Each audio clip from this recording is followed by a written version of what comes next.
Hello everyone, मैं doctor प्रगति गुप्ता और आज इस वीडियो में हम बात करने वाले हैं उन रीजंस के बारे में जिनकी वजह से पैरालिसिस के पेशेंट्स के अंदर रिकवरी स्लो डाउन हो जाती है। जब भी किसी को इनिशियली पैरालिसिस होता है, चाहे ब्रेन के अंदर क्लॉट आने की वजह से है, चाहे हेमरेज की वजह से है, दोनों ही कंडीशन में पेशेंट की बॉडी की फंक्शनिंग में लॉस देखने को मिलता है।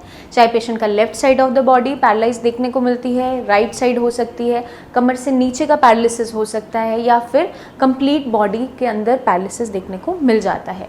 कोई भी कंडीशन हो, पेशेंट को अपनी उम्मीद नहीं छोड़नी है और लगातार मेहनत करते हुए रिकवर करने ज़रूरी हो जाता है, क्योंकि पेशेंट अगर थोड़ा सा भी एफर्ट लगाता है अपनी रिकवरी के लिए तो पेशेंट के अंदर बहुत तेज़ी से रिकवरी देखने को मिल जाती है।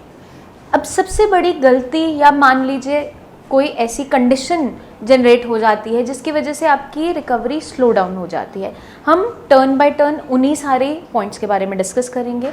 सबसे पहली कंडीशन, अगर पेशेंट की बॉडी में एक्सरसाइज करते हुए या फिर लापरवाही से या किसी भी रीज़न से इंजरी हो जाती है। मान लीजिए आप पेशेंट को एक्सरसाइज करवा रहे थे, इतनी तेज़ी से एक्सरसाइज करवा दी कि पेशेंट की जो बोन्स हैं उसके अंदर फ्रैक्चर हो गया, तो उस कंडीशन के अंदर ऑटोमेटिकली पेशेंट का जो रेट ऑफ रिकवरी है वो स्लो डाउन हो जाएगा, क्योंकि हीलिंग प्रोसेस लंबा टाइम लेगा अब फ्रैक्चर को हील अप करवाने में। उसके बाद आप पेशेंट को चलाने लायक बना सकते हो या हाथ की मूवमेंट करवाने लायक बना सकते हो। तो सबसे ज़्यादा हमें क्या ध्यान रखना है कि पेशेंट की बॉडी में कोई भी ऐसी इंजरी ना बने। एटलीस्ट हम ध्यान रख सकते हैं, एक्सीडेंटली कुछ भी कभी भी किसी के साथ भी हो सकता है, लेकिन अगर हम कुछ छोटी छोटी प्रिकॉशंस रखते हैं तो पेशेंट इन इंजरीज से बच सकता है। अब मान लीजिए किस तरीके से इंजरीज देखने को मिलती है वो मैं आपको बताती हूँ। पेशेंट कभी कभार वॉशरूम तक गया, वॉशरूम में जाके गिर जाता है क्योंकि पेशेंट का बैलेंस अभी अच्छे तरीके से नहीं है, या फिर पेशेंट की मालिश की जा रही होती है, सिकाई की जा रही होती है, पेशेंट को बर्न हो जाता है। तो बर्न इंजरी के अंदर भी हीलिंग ऑटोमेटिकली स्लो डाउन हो जाती है, क्योंकि पेशेंट की बॉडी में ऑलरेडी एक कंडीशन है पैरालिसिस, उसके साथ साथ अगर एक और कंडीशन एडिशनल जुड़ जाती है तो पेशेंट के लिए बहुत मुश्किल होता है उससे बाहर निकलना। तो हमें क्या ध्यान रखना है, जब भी आप पेशेंट को एक्सरसाइज करवा रहे हैं तो आप कोई ना कोई उनके साथ ज़रूर रहे, असिस्टेंस के अंदर एक्सरसाइज करवाई जाए, क्योंकि पेशेंट इनिशियली अकेले चीज़ों को करने के लिए कैपेबल नहीं होता। धीरे धीरे ग्रेजुअली जब पेशेंट थोड़ा सा बैलेंस गेन करना स्टार्ट कर रहा है तो आप उसको हेल्प मत करो, बट वहाँ पे प्रेजेंट ज़रूर रहो। अब या फिर रेलिंग की हेल्प लेते हुए, आप बाहर कहीं बालकनी में खड़े हो तो रेलिंग को सपोर्ट लेते हुए पेशेंट साथ साथ चलने की कोशिश करे। और सबसे ज़्यादा ध्यान हमें क्या रखना है कि वेट सरफेस कहीं भी ऐसा ना हो घर में जहाँ वो स्लिप हो सके, तो हमें वॉशरूम्स को थोड़ा ड्राई रखना ज़रूरी है। और बाहर कहीं भी वॉक करवा रहे हो तो ड्राई एरिया हो, कहीं वहाँ पे ऐसा स्लिपरी सरफेस ना हो, तो उस चीज़ों का हमें थोड़ा सा खास ध्यान रखना पड़ता है, क्योंकि एक बार अगर इंजरी हो जाती है पेशेंट को तो ऑटोमेटिकली उसका rate of recovery slow down हो जाता है, क्योंकि पहले वो इंजरी हील अप होगी, फिर पेशेंट चलने लायक या कोई भी एक्टिविटी करने लायक होगा, क्योंकि उसकी बॉडी में एक और डिस्कम्फर्ट साथ में जुड़ गया है। तो इंजरी बहुत बड़ा रीज़न है जिसकी वजह से पैरालिसिस पेशेंट के अंदर रिकवरी स्लो डाउन हो जाती है। पेशेंट एक्सरसाइज नहीं कर पा रहा होता है, एक्सरसाइज रुक जाती है, क्योंकि अगर किसी को बाय चांस फ्रैक्चर हो गया या सॉफ्ट टिश्यू इंजरी हो गई, उस कंडीशन के अंदर हमें इमोबिलाइज रखना पड़ता है, ज़्यादा मूवमेंट नहीं करवा सकते पेशेंट को, तो ऑटोमेटिकली आपकी रिकवरी रेट स्लो डाउन हो जाता है। सेकेंड कंडीशन रहती है पेशेंट का मेटाबॉलिज्म अगर ख़राब रहता है, पेशेंट की डाइजेशन बहुत ज़्यादा अपसेट रहती है, उस कंडीशन में भी पेशेंट की रिकवरी स्लो डाउन हो जाती है। अब ये ऐसा क्यों होता है ये समझना ज़रूरी है। हम जितना भी खाना खाते हैं, हमारे स्टमक के अंदर बहुत सारे गैस्ट्रिक जूसेस हैं जो उस पर एक्ट करते हैं और आगे हमारी डाइजेशन का प्रोसेस इनिशिएट हो जाता है। तो जब हमारा मेटाबॉलिज्म अच्छा नहीं है, हमारा डाइजेशन अच्छा नहीं है, हमारी डाइजेस्टिफायर ठीक से काम नहीं कर रही है, तो उस कंडीशन में क्या देखने को मिलता है, आप जो भी खाना खाते हो वो ईजिली डाइजेस्ट नहीं हो पाता, और जो न्यूट्रिएंट्स हमारी बॉडी के अंदर एब्जॉर्ब होने चाहिए थे वो बॉडी को पूरे नहीं मिल पाते, क्योंकि हमारा डाइजेशन प्रोसेस स्लो है। जो पेशेंट्स ऑलरेडी सफ़र कर रहे होते हैं डायबिटीज़ से या हाइपोथायरॉयडिज्म के केसेस हैं, उनके अंदर मेटाबॉलिक डिसऑर्डर जो भी आपके रहते हैं, डायबिटीज़ है, चाहे हाइपोथायरॉयडिज्म है, इनके अंदर आपका मेटाबॉलिज्म स्लो डाउन रहता है, आपकी डाइजेशन अपसेट रहती है, या तो पेशेंट को बहुत ज़्यादा लूज मोशंस रहते हैं या पेशेंट को कोलाइटिस बनता रहता है। तो पेशेंट की इंटेस्टाइन्स ठीक से रीअब्जॉर्प्शन ना करते हुए उन न्यूट्रिएंट्स को अपनी बॉडी में एब्जॉर्ब नहीं कर पाती और ब्रेन तक एनर्जी नहीं मिल पाती।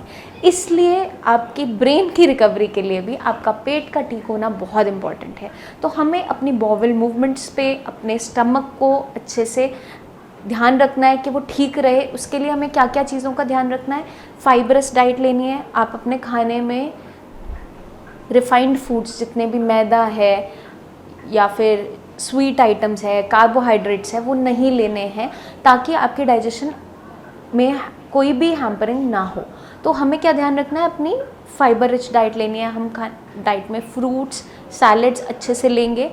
और जितने भी पैरालिसिस के पेशेंट जो मूवमेंट नहीं कर पाते, उन्हें रॉ चीज़ें डाइजेस्ट करनी थोड़ी सी मुश्किल होती है, जैसे कच्चे फ्रूट्स, कच्चे सैलड्स वो पचा नहीं पाते, कभी कभार उन्हें लूज मोशन हो रही होती है। तो उस कंडीशन में हम उन्हें स्टीम करके सूप बना के दे सकते हैं।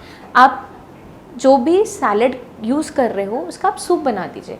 उनको छोटा छोटा चॉप करके बॉईल किया, स्टीम किया, मैश किया, उसमें हल्का सा बहुत लाइट नमक और भुना हुआ जीरा, उसमें हल्का हींग डाल सकते हो, ताकि डाइजेशन आपकी अच्छी रहे।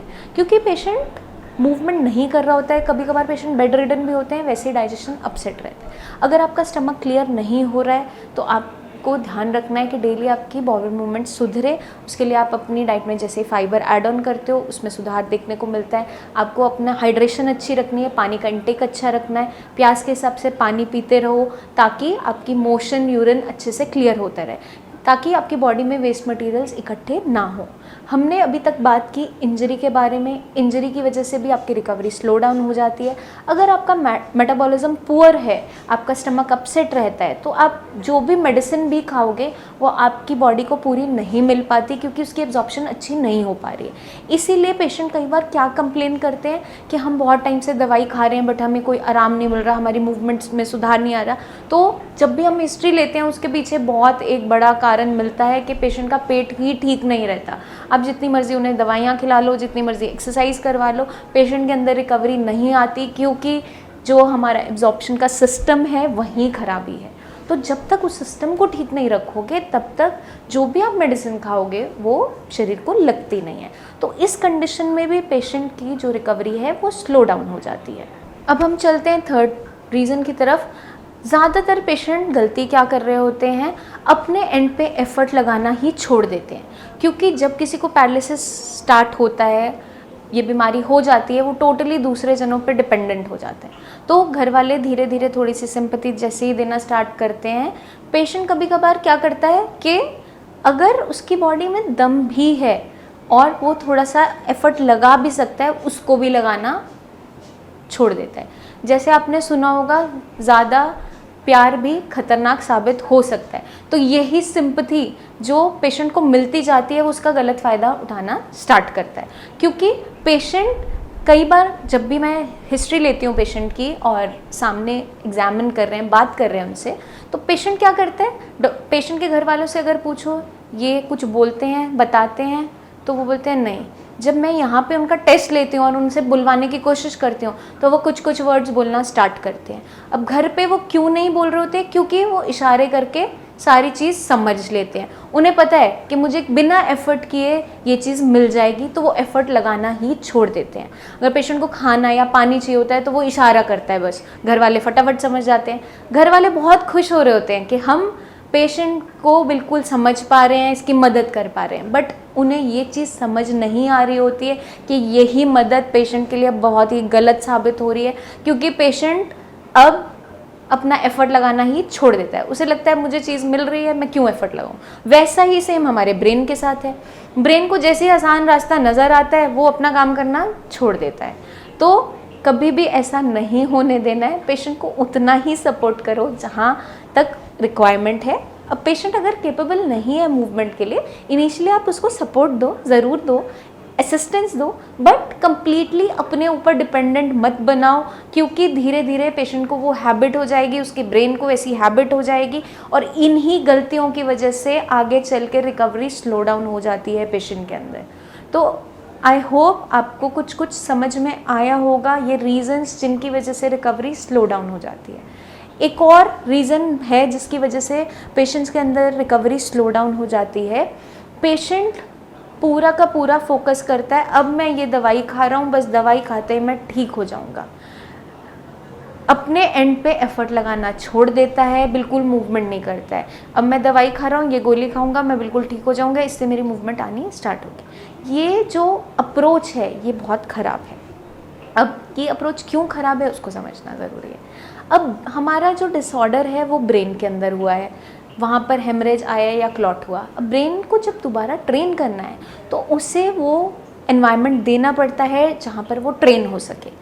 मेडिसिन ने वो एनवायरनमेंट तो दिया, वो कोशिश तो की, लेकिन आपने खुद की मूवमेंट ना करते हुए, कोई एक्शन ना लेते हुए जब एक्सरसाइज आपने छोड़ दी तो ब्रेन तो कमांड दे रहा है बट हाथ में मूवमेंट नहीं आ पा रही क्योंकि वहाँ के मसल्स हो गए हैं टाइट या फिर बिल्कुल फ्लैसिड, टोनिसिटी नहीं बची, ढीला पड़ गया है हाथ या पैर या वहाँ की मांसपेशी, या फिर बिल्कुल कंप्लीट अकड़न आ गई, मुट्ठी टाइट ही रहती है।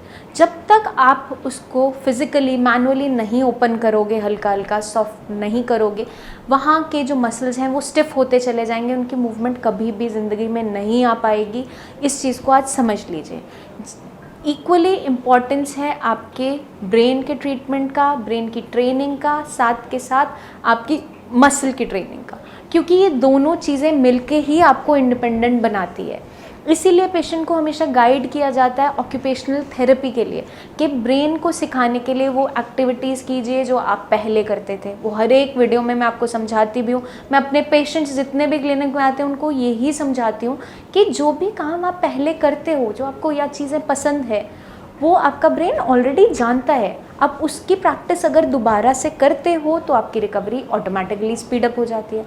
पर ज़्यादातर पेशेंट ऐसा नहीं कर रहे होते, उन्हें लगता है अपनी पेशेंस को अब लूज़ करना वो स्टार्ट करते हैं जैसे जैसे धीरे धीरे बीमारी पुरानी होती चली जाती है। तो कभी कभार पेशेंट को ये चीज़ समझना बहुत इम्पॉर्टेंट होता है कि ये क्रॉनिक डिसऑर्डर है। क्रॉनिक जैसे जैसे होता चला जाता है, कई साल बीतते चले जाते हैं, उतनी कंडीशन आपकी ख़राब इसलिए होती चली जाती है क्योंकि आपने अपनी मांसपेशियों पे काम करना छोड़ दिया है। ना आप ब्रेन को कोई ट्रेनिंग दे रहे हो, ना फिर आप कोई मसल की एक्टिविटी कर रहे हो। पेशेंट कुछ टाइम तो बहुत मेहनत करते हुए, इनिशियली बहुत एंथुजियास्टिक होते हुए काम करता है, बट जब उसे रिजल्ट्स नहीं दिखते कुछ सालों तक तो वो सब कुछ एक साथ छोड़ देता है। वो सबसे बड़ी गलती है पेशेंट की। धीरे धीरे करते हुए छोटे छोटे एफर्ट्स मिलकर ही बड़ी रिकवरी की तरफ बढ़ते हैं। तो स्टेप बाय स्टेप आप मान लो 1 मंथ के अंदर अगर 1% भी रिकवरी आ रही है तो 12 महीने के अंदर आपकी जो छोटी छोटी रिकवरी मिलकर भी रिजल्ट्स दिखाएगी वो बहुत ही अच्छे होंगे, क्योंकि आपकी बॉडी में मूवमेंट्स वापस आनी स्टार्ट हो जाएगी। तो इस चीज़ को समझना ज़रूरी है कि आपकी जो रिकवरी है वो स्लो डाउन हो क्यों रही है। बहुत से रीज़न्स मैंने आपको बताए जिनकी वजह से होती है, या पेशेंट की कुछ ऐसा एटीट्यूड बन जाता है कि वो गलती कर रहा होता है या उसके घर वाले गलती कर रहे होते हैं। तो आई होप ये वीडियो आपको मदद करेगी अवेयर करने में कि किन रीजंस की वजह से पैरालिसिस के पेशेंट के अंदर रिकवरी स्लो डाउन हो जाती है, किस तरीके से हम चीज़ों को ध्यान में रखते हुए इस रिकवरी को स्पीड अप कर सकते हैं। आई होप आप बहुत अच्छे तरीके से इन चीज़ों को समझ गए होंगे। जल्दी ही मिलेंगे हम नेक्स्ट वीडियोज़ में, जिसमें मैं लेकर आऊँगी बहुत सी ऐसी हेल्पफुल एक्सरसाइजेस, बहुत सी टिप्स जो आपको पैरालिसिस जैसी बीमारी से बाहर निकलने में मदद करेगी, दोबारा से इंडिपेंडेंट होने में हेल्प करेगी। तब तक के लिए अपना खास ध्यान रखिए, टेक केयर, और अपनी प्रेजेंट कंडीशन की वीडियो हमारे नीचे दिए हुए नंबर्स पर हमें सेंड ज़रूर कीजिए, क्योंकि आपकी प्रेजेंट कंडीशन को देखते हुए ही हम आपका ट्रीटमेंट प्लान कर सकते हैं, आपको समझा सकते हैं, आपको गाइडेंस दे सकते हैं कि किस तरीके से आप इंडिपेंडेंट हो सकते हो। अपना खास ध्यान रखिए। Take care.